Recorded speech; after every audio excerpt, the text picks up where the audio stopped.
Hello students, आज हम start करेंगे लीनियर प्रोग्रामिंग। ये स्टेट बोर्ड हो चाहे सीबीएसई बोर्ड हो, दोनों के लिए कॉमन टॉपिक है। स्टेट बोर्ड में है चैप्टर नंबर 7 और पेपर 1 में आएगा आपके, और जो सीबीएसई बोर्ड है उसमें आएगा चैप्टर नंबर 12, पार्ट 2 में आएगा आपके पेपर नंबर 2 में। तो दोनों के लिए टॉपिक तो सेम ही है और कॉन्सेप्ट भी बिल्कुल ओवरऑल सेम ही है। तो ये जो वीडियो हम आज आप देखेंगे ये दोनों के लिए फ़ायदेमंद होगा, सीबीएसई हो या स्टेट बोर्ड हो। तो चलिए ये स्टार्ट करते हैं लीनियर प्रोग्रामिंग। लीनियर प्रोग्रामिंग होती क्या है, पहले इसका कॉन्सेप्ट आप अच्छे से समझ लीजिए। अगर कॉन्सेप्ट आप इजीली समझ पाए तो आपको कोई भी प्रॉब्लम सॉल्व करने में आसानी होगी। तो देखिए इसमें होता क्या है, लीनियर प्रोग्रामिंग क्या करता है, linear programming deals with optimisation. अब ऑप्टिमाइजेशन मीन्स क्या होता है कि कई कुछ बच्चे समझते हैं ऑप्टिमम मीन्स होता है मैक्सिमम, कुछ बच्चे बोलते हैं ऑप्टिमम मीन्स क्या होता है मिनिमम। बट ऑप्टिमम मीन्स क्या होता है, ऑप्टिमम मीन्स होता है हमारे पास में it can be either maximisation और वी कैन से मिनिमाइजेशन। तो एलपीपी डील करता है किससे, ऑप्टिमाइजेशन से। और ऑप्टिमाइजेशन का मीनिंग क्या हो सकता है, it can be either maximisation या फिर हो सकता है मिनिमाइजेशन। अब मैक्सिमाइजेशन क्या होता है और मिनिमाइजेशन क्या होता है, तो देखिए डेली रूटीन में हमारे पास में काफ़ी सारे प्रॉब्लम्स अराइज होते हैं। जैसे अगर हम बात करें किसी भी चीज़ को सेल्स करने की, तो हम ये चाहेंगे कि हमारा सेल्स क्या हो, किसी भी प्रोडक्ट का मैक्सिमम हो। अगर हम बात करें प्रॉफिट की किसी भी फर्म में, तो प्रॉफिट क्या होना चाहिए, मैक्सिमम होना चाहिए। ज़्यादा सेल होगा तो ज़्यादा प्रॉफिट होगा, या फिर प्रॉफिट ज़्यादा होगा इसका मतलब हमारा सेल अच्छा हुआ है। तो इस टाइप के जो रिलेटेड प्रॉब्लम्स होते हैं ये किस कैटेगरी में जाते हैं, मैक्सिमाइंग की, क्योंकि हम हमेशा चाहते हैं कि हमारा प्रॉफिट इंक्रीज ही हो। और देखिए जैसे कुछ एग्जांपल, जैसे कि स्कोर होता है, क्रिकेट का स्कोर हो चाहे फुटबॉल का स्कोर हो, हम ये हमेशा चाहते हैं कि क्या होना चाहिए, मैक्सिमम होना चाहिए। या हमारा जो रिजल्ट आ रहा है हम भी ये चाहते हैं कि हमेशा क्या हो, मैक्सिमम। तो इन सारी कैटेगरीज को हम आइडेंटिफाई करते हैं कि इस टाइप की अगर कोई भी कैटेगरीज आती है तो वो हम कंसिडर करेंगे इसके अंदर मैक्सिमाइजेशन।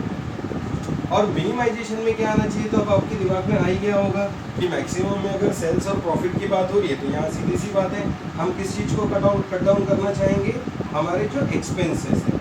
हम हमेशा चाहते हैं कि हमारा एक्सपेंसेस जो है वो कम से कम हो, या मैन्युफैक्चरिंग कॉस्ट जो है किसी भी प्रोडक्ट की वो क्या होनी चाहिए, कम से कम होनी चाहिए मैन्युफैक्चरिंग कॉस्ट,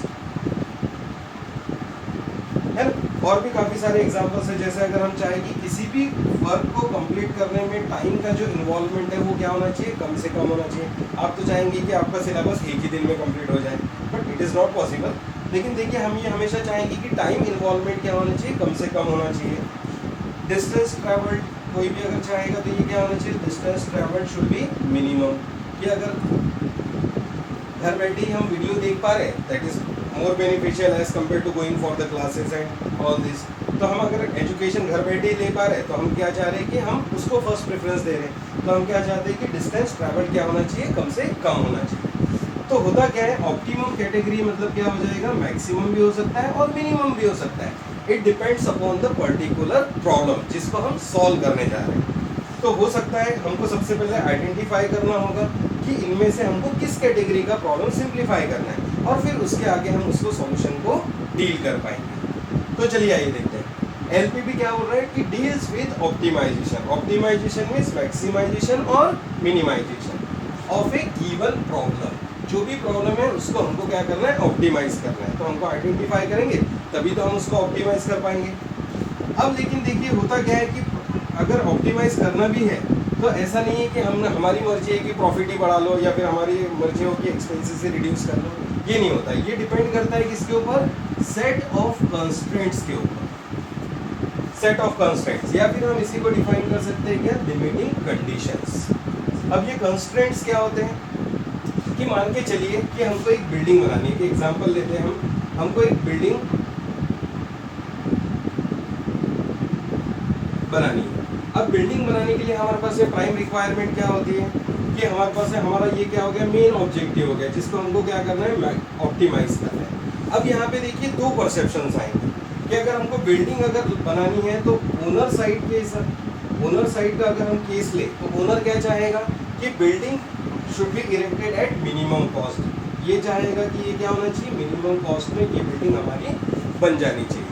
लेकिन वही अगर हम देखिए कि अगर कॉन्ट्रैक्टर साइड को अगर हम कंसिडर करें तो क्या होगा, कॉन्ट्रैक्टर तो यही चाहेगा ना कि मैं यहाँ से मैक्सिमम आउटपुट निकालूँ या फिर मैक्सिमम प्रॉफिट में इस बिल्डिंग को इरेक्ट करके अर्न करूँ।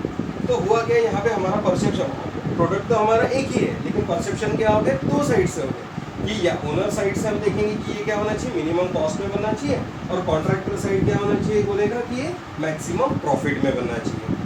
तो अब देखिए हुआ क्या, अब हमको ये आइडेंटिफाई करना होगा कि हमको जो प्रॉब्लम सॉल्व करना है वो इस साइड रह के सॉल्व करना है या इस साइड। अगर हम किसी कंपनी के लिए काम कर रहे हैं तो हमको ये सोच के करना होगा कि हमको मैक्सिमम प्रॉफिट अर्न करना है, या फिर अगर हम घर में अपना सेल्फ का बिल्डिंग बना रहे हैं या किसी रिलेटिव का बिल्डिंग बना रहे हैं तो हम ये चाहेंगे कि क्या हो जाए, ये मिनिमम कॉस्ट में तैयार हो जाए। तो हमको ये दोनों चीज़ें आइडेंटिफाई करनी है। तो हुआ क्या, हमारा ये ऑब्जेक्टिव है। फिर हमारा ऑब्जेक्टिव डिसाइड हो गया कि हम किस साइड हैं, तो फिर अब हमको इसके कंडीशंस को भी कंसिडर करना होगा। तो कंस्ट्रेंट क्या हो सकते हैं बिल्डिंग के लिए, कंस्ट्रेंट्स मतलब लिमिटिंग कंडीशन। सबसे पहला तो हमारे पास में कंस्ट्रेंट हो सकता है लैंड एरिया। अब लैंड एरिया क्या होगा कि ये लिमिटेड रिसोर्स होगा कि आपके पास में 3000 स्क्वायर फीट ज़मीन है या 4000 स्क्वायर फीट ज़मीन है, ये तो आपका फिक्स ही रहेगा प्लॉटिंग एरिया। तो इसको तो आप इंक्रीज नहीं कर सकते, आप चाहे तो इससे कम एरिया में आप अपना बिल्डिंग बना सकते हैं, या तो फिर इसमें 3000 स्क्वायर फीट में ही बना सकते हैं। इससे ज़्यादा आप बाजू वाले के घर में, मतलब बाजू वाले के प्लॉट में तो आप बनाएंगे नहीं बिल्डिंग। मतलब क्या हो गया कि हमारे पास एक लिमिटेड लैंड एरिया हो गया। हो सकता है कि हमारा जो बजट है बिल्डिंग का, बजट इज लिमिटेड कि हमको 20 लाख में ही क्या करनी है कि हमको बिल्डिंग को जो है खड़ा कर देना है। हमको अगर डुप्लेक्स बनाना है, सिंगल स्टोरी बनाना है, तो बजट भी क्या होगा, हमारे पास एक लिमिटेड होगा। तो ये एक हमारा कंस्ट्रेंट एरिया हो सकता है। फिर हो सकता है कि हमारे पास एक टाइम लिमिटेशन का भी एक एरिया हो सकता है कि हमारे ये बिल्डिंग जो है 6 मंथ्स में हमारी रेडी हो जानी चाहिए। तो ये क्या हो गए, हमारे कंस्ट्रेंट कहलाते हैं। तो कंस्ट्रेंट्स को फुलफिल करते हुए जब हम क्या करते हैं, अपने ऑब्जेक्टिव को, इसको अपने ऑब्जेक्टिव को फुलफिल करते हैं, तब हम उसको क्या बोलते हैं, एलपीपी। तो यह क्या हो गया हमारे पास है, LPP deals with optimisation of a given problem subjected to set of constraints और सेट ऑफ लिमिटेशंस, मतलब लिमिटेशंस को फुलफिल करते हुए। कैसा, in such a way that overall coefficient of effectiveness is optimised, मतलब जो ओवरऑल हमारा प्रॉब्लम है वो क्या हो जाना चाहिए, ऑप्टिमाइज हो जाना चाहिए, कि इसके हिसाब से भी ऑप्टिमाइज होना चाहिए और इनके हिसाब से भी ऑप्टिमाइज होना चाहिए। तो हमको ये देखना है कि ऑप्टिमम किस चीज़ को करना है, और ये अगर हम समझ पाए तो हम क्या कर सकते हैं, किसी भी प्रॉब्लम को इजी वे में सिंप्लीफाई कर सकते हैं। तो आप चाहे तो स्क्रीनशॉट ले लीजिए इसका, फिर हम आगे बढ़ते हैं।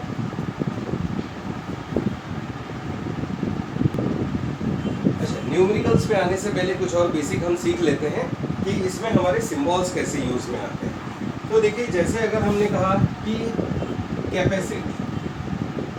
कैपेसिटी यानी क्या होता है कि हमारी ओवरऑल प्रोडक्शन कैपेसिटी बोलिए या फिर ओवरऑल मैन्युफैक्चरिंग कैपेसिटी किसी भी एक फर्म की एक लिमिटेड ही होगी, कि कोई अगर कंपनी 100 यूनिट्स रोज के प्रोड्यूस करता है तो वो क्या होगी, उसकी मैक्सिमम कैपेसिटी होगी, वो इसको इंक्रीज नहीं कर सकता, भले ही क्या कर सकता है, वो उससे कम बना सकता है। तो कैपेसिटी अगर आ गया, या फिर हमारे पास हो गया मैक्सिमम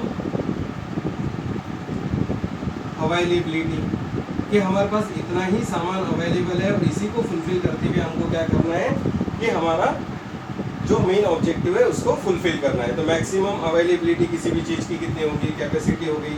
तो इस टाइप के अगर कभी भी वर्ड्स अगर हमारे यूज़ में आएंगे तो हम क्या करेंगे, लेस देन और इक्वल टू का सिंबल हम यूज़ करते हैं।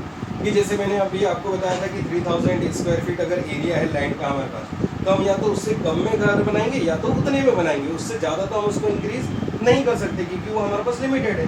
तो यही हमारी कैपेसिटी है और यही हमारा क्या हो गया, मैक्सिमम अवेलेबिलिटी हो गया। तो हम इसको एनहेंस नहीं कर, मतलब ज़्यादा नहीं कर सकते, इसलिए हमारे पास सिंबल कौन सा यूज होगा, या तो इक्वल टू वाला या तो फिर लेस देन और इक्वल टू हम डिफाइन करते हैं। वही अगर हम बात करें कि डिमांड की अगर हम बात करें तो हमें हमेशा चाहेंगे कि डिमांड क्या होगी, it will always goes on increasing, या फिर हम डिफाइन करेंगे कि मिनिमम जो रिक्वायरमेंट होगी हमारे पास वो इतनी चाहिए ही चाहिए। अगर हमको किसी प्रोडक्ट को अगर सेल करना है तो हमको इतना प्रोडक्ट चाहिए ही चाहिए। ये क्या होगी, हमारी कम से कम रिक्वायरमेंट तो ये होनी ही चाहिए। या फिर अगर हम बात करें मोर देन की, कि कहीं पर भी अगर ये वर्ड यूज़ में आ जाए आपके क्या, मोर देन, तो अगर ऐसे सिंबल वर्ड्स अगर यूज़ में आते तो हम यूज़ करते ग्रेटर देन और इक्वल टू के सिंबल। जैसे यहाँ मोर देन है, यहाँ पे हम ले सकते हैं नॉट मोर देन, कि इससे ज़्यादा नहीं होना चाहिए। तो जब भी इस टाइप के अगर वर्ड यूज में आते हैं तो हम क्या करेंगे, लेस देन इक्वल टू का साइन यूज करेंगे, और demand, minimum, requirement, more than, इस टाइप के, या फिर हम बोलेंगे एटलीस्ट, ये वर्ड्स अगर यूज में आते हैं तो हम कौन सा सिंबल यूज करेंगे, ग्रेटर देन इक्वल टू। ठीक, नाउ अब इसका यूज हम कैसे करेंगे, हम क्या करते हैं कि लीनियर प्रोग्रामिंग को सिंप्लीफाई करने के लिए ग्राफिकल मेथड का यूज करते हैं। ग्राफिकल मेथड में हमको ये सिलेक्ट करना होता है कि हमारा रीजन कौन सा होना चाहिए, क्योंकि जब भी हम ग्राफ बनाते हैं तो हम क्या करते हैं कि यहाँ पर हमारे पास एक्स और वाई एक्सिस होती है, तो हमारे पास में 4 क्वाड्रेंट अवेलेबल होते हैं। तो चारों क्वाड्रेंट में हमारा कौन सा रीजन जो होगा वो हमको सिलेक्ट करना है, वो डिपेंड करता है इन कंस्ट्रेंट्स के सिंबल्स के ऊपर। अब कंस्ट्रेंट के सिंबल कैसे होंगे कि अगर हम बोले कि अगर लेस देन इक्वल टू का अगर सिंबल आता है तो हमें सिलेक्ट करना है select region towards origin, towards origin. तो ये हमारा सिलेक्शन का रीजन होगा। और वही अगर हमारे पास ग्रेटर देन इक्वल टू का अगर सिंबल होगा तो हम क्या करेंगे, select region away from origin, away from origin. अगर आप ये 2 पॉइंट अगर आप अपने दिमाग में बिठा ले तो आपको क्या होगा, ग्राफिकल मेथड से आपको मेन रीजन चूज करने से, मतलब चूज करने में आपको तकलीफ नहीं होगी, जिसको हम बोलते हैं क्या, फिजिबल रीजन। जो हमारा ऑप्टिमम रीजन होता है, ऑप्टिमम रीजन, उसी को हम डिफाइन करते हैं यहाँ पर फिजिबल रीजन। ये होता है हमारा फिजिबल रीजन, कि फिजिबल रीजन हमारा फर्स्ट क्वाड्रेंट में होगा या थर्ड क्वाड्रेंट में होगा या फर्स्ट सेकंड क्वाड्रेंट में होगा, ये डिपेंड करेगा according to the problem and according to the constraint. अगर हमारे लेस देन वाले सिंबल्स हैं तो हम क्या करेंगे, टुवर्ड्स द ओरिजिन वाला रीजन सिलेक्ट करेंगे, और वही अगर ग्रेटर देन वाला है तो अवे फ्रॉम द ओरिजिन। जैसे टुवर्ड्स द ओरिजिन और अवे फ्रॉम ओरिजिन होता क्या है देख लेते हैं, कि जैसे अगर मान के चलिए हम ये ग्राफ ड्रॉ कर रहे हैं और इसमें हमने एक सेगमेंट बनाया हुआ है। अब मान के चलिए इस सेगमेंट का जो कंस्ट्रेंट है, मतलब जो इक्वेशन है, अगर वो लेस देन इक्वल टू वाला सिंबल शो कर रहा है तो हम क्या कर लेंगे, हमको रीजन सिलेक्ट करना होगा टुवर्ड्स ओरिजिन, क्योंकि हमारा जो ओरिजिन पॉइंट है वो यहाँ पर है। तो टुवर्ड्स ओरिजिन का मीनिंग ये हो गया कि इस लाइन के अंदर वाला सेगमेंट, इस लाइन के अंदर वाला जो रीजन होगा वो हम सिलेक्ट करेंगे। और अवे फ्रॉम द ओरिजिन में क्या होगा कि अगर हमारे पास कोई भी ग्राफ प्लॉट हो रहा है और हमने एक कंस्ट्रेंट को अगर हमने पुट कर लिया वहाँ पर, और इसका कंस्ट्रेंट अगर ग्रेटर देन वाला है तो हम क्या करेंगे, इसको अवे फ्रॉम द ओरिजिन लेके जाएंगे, क्योंकि देखिए ओरिजिन ये रहा, ओरिजिन से दूर की तरफ, मतलब हमारा फिजिबल रीजन ये वाला पार्ट हो जाएगा। तो ये डिपेंड करता है कि हमने कौन सा रीजन सिलेक्ट करना है, वो किसके ऊपर डिपेंड करेगा, हमारे सिंबल्स के ऊपर। कि लेस देन वाला अगर सिंबल ऑकर हो रहा है तो टुवर्ड्स द ओरिजिन, वही ग्रेटर देन वाला सिंबल ऑकर हो रहा है तो हम क्या लेंगे, अवे फ्रॉम द ओरिजिन। ये बात आप बराबर ध्यान में रखिए। और वही अगर हमारे पास में क्या हो सकता है कि कभी कभी एग्जैक्टली इक्वल भी आ सकता है, कि अगर हमको डिफाइन कर दिया एग्जैक्टली इक्वल टू, कि हमको इतना तो लेना ही लेना है, तो दैट मीन्स कि ये क्या हो गया, इक्वल टू का सिंबल हो गया। तो इक्वल टू के सिंबल के केस में हम क्या करेंगे कि एक सीधे एरो की हम लाइन प्लॉट करेंगे और फिर देखेंगे कि हमारा रीजन कौन सा आ रहा है, या अबव वाला या बिलो वाला, क्योंकि हमारे पास एक तो कंस्ट्रेंट होता नहीं है। किसी भी प्रॉब्लम को सॉल्व करने के लिए हमारे पास में क्या होते हैं, 2, 3, 4 कंस्ट्रेंट्स अवेलेबल होते हैं। तो उन सबको फुलफिल करते हुए हमको क्या करना है, हमारा ऑब्जेक्टिव फुलफिल करना है। तो आप चाहे तो इसका भी स्क्रीनशॉट ले लीजिए।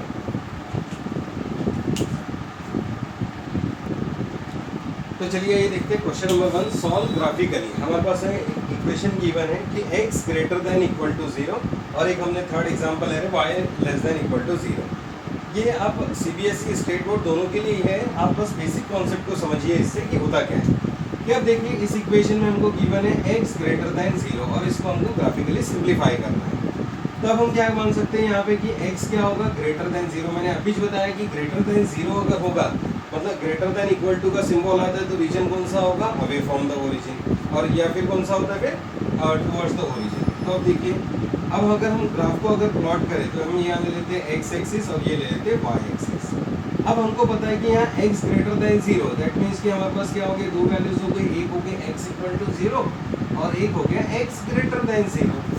तो x इक्वल टू की 0 की लाइन मतलब कौन सी हो जाएगी, हमारी y एक्सिस वाली लाइन हो जाएगी, क्योंकि इस लाइन पर कहीं पर भी अगर हम पॉइंट प्लॉट करेंगे तो x की वैल्यू क्या होगी, 0। मतलब हमारा जो लाइंस ऑफ सिलेक्शन आ गई, ये वाली लाइन हमारी क्या हो गई, सेलेक्ट हो गई।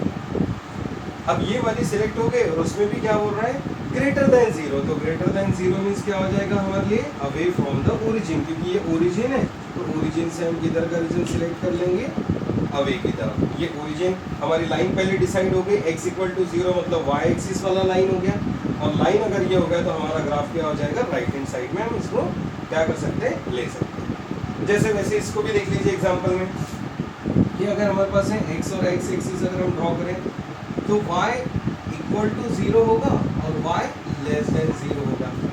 सो y इक्वल टू जीरो की लाइन कौन सी होगी हमारी जो x एक्सिस होगा, क्योंकि इस लाइन पर कहीं पे भी y की वैल्यू क्या होगी जीरो होगी, तो ये हमारा लाइन क्या हो गया डिसाइड हो गया। अब इसमें जो हमको रीजन लेने डिफाइन किया है कि कौन सा है लेस देन जीरो। अगर हम देखें तो यहाँ पे 1 2 3 4 यहाँ पे भी क्या लेते हैं 1 2 3 4 यूनिट्स लेते हैं जो कि पॉजिटिव यूनिट होते हैं। इधर में होते हैं हमारे नेगेटिव यूनिट्स, इधर भी होते हैं हमारे नेगेटिव, इधर होता है पॉजिटिव, यहाँ पर भी होता है हमारा पॉजिटिव।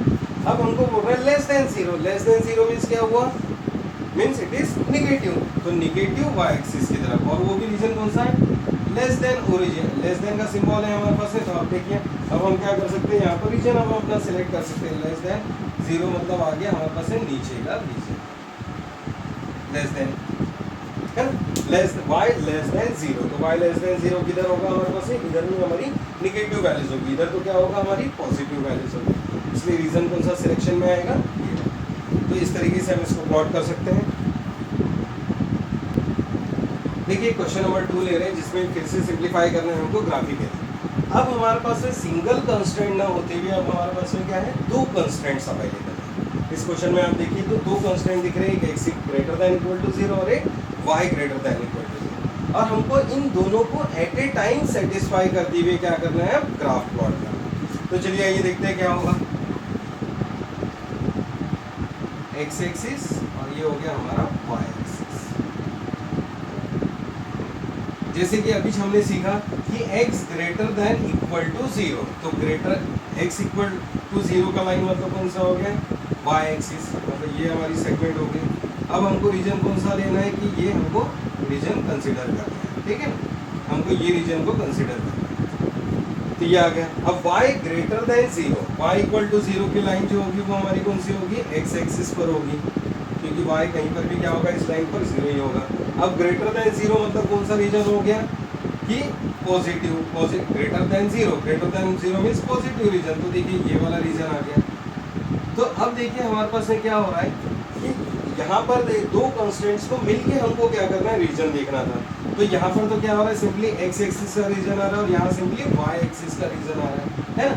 जबकि इस एरिया में अगर आप देखेंगे तो यहाँ पर क्या हो रहा है कि जो शेडेड रीजन है दोनों का कंबाइन हो जा रहा है, तो ये हमारा क्या होगा ऑप्टिमम या फिर हम बोल सकते हैं इसको फिजिबल रीजन, तो ये हमारा मेन आउटपुट होगा इस जगह पर। चलिए आइए एक आध और एग्जांपल ले लेते हैं। मान के चलिए number 2 x less than zero and y greater than zero. चलिए इसको भी देख लेते हैं। x axis y axis, x less than zero, x equal to zero की लाइन हमारी कौन सी होगी ये वाली लाइन हो गई x इक्वल टू जीरो की, और लेस देन जीरो की बात कर रहे हैं मतलब निगेटिव साइड हो गया हमारा मेन रीजन है ना, लेस देन मतलब क्या हो गया नेगेटिव साइड। अब y ग्रेटर देन जीरो की बात हो रही है यहाँ पर, तो y इक्वल टू जीरो की लाइन हमारी ये हो गई, और y ग्रेटर देन जीरो मतलब ये कौन सा रीजन हो गया हमारा ग्रेटर देन मतलब पॉजिटिव वाला रीजन। तो अब देखिए इन रीजन में हमारा कॉमन रीजन कौन सा आ रहा है ये वाला पोर्शन, जिसमें हमारी क्या हो जा रही है x एक्सिस भी इंक्लूड हो रही है और y एक्सिस भी। तो इसको हम डिफाइन करेंगे क्या हमारा फिजिबल रीजन, ये हो जाएगा हमारे लिए फिजिबल। तो इस तरीके से आप इसकी एनालिसिस कर सकते हैं। अगर हमारे पास एक कंस्ट्रेंट है तो सिर्फ हम एक को ही कंसिडर करेंगे, और वही अगर हमारे पास दो कंस्ट्रेंट्स अगर अवेलेबल है तो दोनों का जो मिक्स आउटपुट आएगा वो हमारे लिए क्या रहेगा हमारा फिजिबल रीजन होगा। ले लीजिए ओके, कुछ और एग्जांपल्स लेते हैं। देखिए जैसे क्वेश्चन नंबर 3, इसमें क्या हो रहा है हमारे पास है अब यहाँ पे इक्वेशन गिवन है। जब हमारे पास सिंपल क्या था एक x वेरिएबल या y वेरिएबल, आप देख सकते हैं कि आप यहाँ पे एक लीनियर फॉर्म है हमारे पास इक्वेशन का कि 2x - 3 ग्रेटर देन 0। तो अब देखिए इस टाइप के क्वेश्चंस को हम कैसे एनालिसिस करेंगे, तो हम क्या करते हैं कंसीडर करते हैं इस इक्वेशन को consider the equation twice x minus 3 equal to 0। तो हम हमारे पास में क्या होगा, हमको x की वैल्यू यहाँ से हम सबसे पहले फाइंड आउट कर लेंगे कि twice x will be equal to 3 और we can say x will be equals to 3.3/2 और we can say it will be equals to 1.5। तो देखिए हमारा जो x का कोऑर्डिनेट आया है वो कितना है 1.5 और x का कोऑर्डिनेट जो होता है 1.5 वो कहाँ पर होगा हमारे ग्राफ में। जैसे अगर हम x एक्सिस पे 1 यूनिट 2 यूनिट 3 यूनिट 4 यूनिट ऐसे कंसीडर कर ले, y एक्सिस पर भी 1 2 3 एंड 4 लाइक दैट, ये हो गई हमारी y एक्सिस।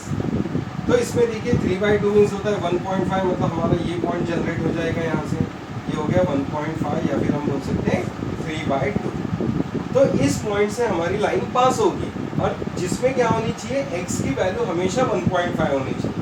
तो वो कब होगा, when the line is parallel to y axis. इस लाइन पर कहीं पर भी अगर हम जाएंगे तो हमको क्या मिलेगा कि x की जो वैल्यू है वो 1.5 ही होगी। तो ये हमारा लाइन यहाँ पर क्रिएट हो चुका है। ये लाइन है x इक्वल टू 1.5 या फिर वी कैन से 3/2। और अब देखिए यहाँ पर सिंबल हमारा यूज हुआ है ग्रेटर देन। तो ग्रेटर देन मीन्स मैंने आपको पहले ही बताया, ग्रेटर देन मीन्स क्या हो जाएगा, अवे फ्रॉम द ओरिजिन या फिर पॉजिटिव वैल्यू। तो अब देखिए अवे फ्रॉम द ओरिजिन इधर ही आएगा, पॉजिटिव वैल्यूज तो इधर ही आएगी। ग्रेटर देन का मीनिंग तो हम इसको इधर मोड़ लेते हैं, तो ये हमारा क्या हो जाएगा, this will be our visible region. तो इस तरीके से हम क्या करते हैं, विजिबल रीजन को हम फाइंड आउट करते हैं।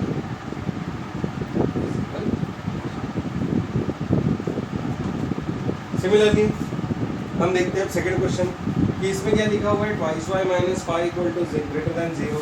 तो हम इस इक्वेशन को भी कंसीडर कर लेते हैं। Consider twice y minus 5 is equal to 0। So y will be equals to 5/2 और we can say it will be equals to 2.5। तो y की वैल्यू कितनी आ गई, 2.5। जैसे यहाँ देखिए x की वैल्यू 1 पॉइंट आई थी तो कितना हुआ था, y के पैरेलल हुआ था। अब ऐसी y की वैल्यू 2.5, तो line will be drawn, line कैसी होगी, line will be drawn parallel to x axis. x axis के पैरेलल हम ड्रॉ करेंगे। तो हम ले लेते हैं x एक्सिस और एक y एक्सिस, जिसमें हमारे पॉइंट्स हम कंसीडर कर लेते हैं। मान के चलिए 1 2 3 4 यूनिट्स, इधर भी हम ले लेते हैं 1 2 3 एंड 4 यूनिट्स। तो देखिए y की वैल्यू 2.5 मीन्स कहाँ पर आएगा, 2 और 3 के बीच में। तो इस पॉइंट पर मतलब y की वैल्यू 2.5 सॉरी y की वैल्यू 2.5 हमारी आएगी इस पॉइंट पर। तो हर एक जगह पे y की वैल्यू 2.5 होने के लिए क्या जरूरी है कि ये लाइन किसके पैरेलल हो, x के पैरेलल। इस लाइन पर अगर हम कहीं पर भी मूव करेंगे तो y की वैल्यू क्या होगी, 2.5 होगी। तो ये हमारा लाइन ड्रॉ हो चुका है। अब हमको क्या कंसीडर करना है, ग्रेटर देन। ग्रेटर देन मतलब क्या हो गया, अवे फ्रॉम द ओरिजिन या फिर हम बोल सकते हैं पॉजिटिव वैल्यू। तो पॉजिटिव वैल्यू किधर बढ़ते जाएगी हमारी, ऊपर की तरफ, मतलब क्या होगा, रीजन हमारा अवे फ्रॉम द ओरिजिन जाएगा। तो हम क्या करेंगे, इधर का रीजन हम कंसीडर करेंगे, ये बन जाएगा हमारा फिजिकल रीजन। तो देखिए पहले हमने पढ़ा सिर्फ x और y वेरिएबल के लिए, अब हम देख रहे हैं इक्वेशन के फॉर्म में। और अब हम जो देखेंगे इसके बाद आएगा कंबाइंड फॉर्म। कंबाइंड फॉर्म मतलब जिसमें हम x और y दोनों को एट ए टाइम हम इंक्लूड करेंगे। तो चलिए आइए देखते हैं उस टाइप का भी क्वेश्चन, तब तक आप स्क्रीनशॉट ले लीजिए इसका। तो आइए देखते हैं क्वेश्चन नंबर 4, जिसमें हमको क्या गिवन है, x और y एक ही इक्वेशन में आए। यहाँ पर भी देखिए x और y क्या हो रहा है, एक ही इक्वेशन में आ रहा है। अभी हमको x और y अलग अलग गिवन थे, एक ही इक्वेशन गिवन था, या तो इधर x का या फिर था हमारे पास y का। तो देखिए ऐसे प्रॉब्लम्स को हम कैसे डील करते हैं। हम क्या करते हैं, पहले इनिशियली हम अपना इक्वेशन ले लेंगे, considering the equation, consider the equation x plus twice y is equal to, हम क्या मान लेते हैं, 6 मान लेते हैं। इनिशियली हम क्या करते हैं कि कोई भी अगर हमको ग्राफ अगर प्लॉट करना है तो हमको पॉइंट्स की जरूरत होगी। तो पॉइंट्स को जनरेट करने के लिए हम क्या करते हैं, एक वर्स्ट सॉल्यूशन लेके चलते हैं। वर्स्ट सॉल्यूशन का मतलब क्या होता है कि किसी एक कोऑर्डिनेट को हम क्या कर लेते हैं, 0 कर लेते हैं। अब 0 मतलब कैसा, अगर मैं एज्यूम करूँ कि लेट y इक्वल टू 0, अगर मैं थोड़ी देर के लिए एज्यूम करता हूँ कि y की वैल्यू अगर 0 हो जाए तो x की मैक्सिमम वैल्यू क्या हो सकती है। इफ y इक्वल टू 0 तो x plus 0 will be equal to 6, या फिर हम बोल सकते हैं x will be equal to 6, y की वैल्यू 0 होगी। अब हम क्या कर सकते हैं कि अगर हम y की वैल्यू को 0 ले सकते हैं तो हम x की वैल्यू को भी 0 ले सकते हैं। लेट अभी हम दूसरा एजम्पशन ले लेते हैं कि लेट x इक्वल टू 0।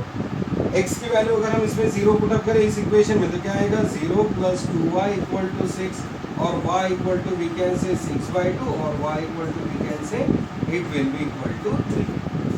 तो देखिए हमने क्या किया, पहले एक बार y की वैल्यू को 0 एज्यूम किया तो हमको x का वैल्यू मिल गया। जब हमने x का वैल्यू 0 एज्यूम किया तो y का वैल्यू हमारे पास अवेलेबल हो गया। तो हम इनको चलिए पॉइंट्स मान लेते हैं। लेट पॉइंट्स a कितना है हमारे पास है, x की वैल्यू 6 y की वैल्यू 0। तो हम ले लेते हैं x की वैल्यू 6 y की value 0, x coordinate then y coordinate. फिर हम ले लेते हैं पॉइंट b जिसको हम एज्यूम कर लेते हैं कौन से पॉइंट, x की वैल्यू 0 y की वैल्यू 3। तो x equal to 0 and y equal to 3। तो ये हो गए हमारे x और y कोऑर्डिनेट्स के वैल्यूज। तो इससे क्या मिल गया, हमारे दो पॉइंट्स लोकेट होंगे और इन दोनों पॉइंट्स को ज्वाइन करते हुए हम क्या करेंगे, हमारी सेगमेंट को हम ड्रॉ करेंगे। तो चलिए आइए देखते हैं इसका ग्राफ कैसा होगा।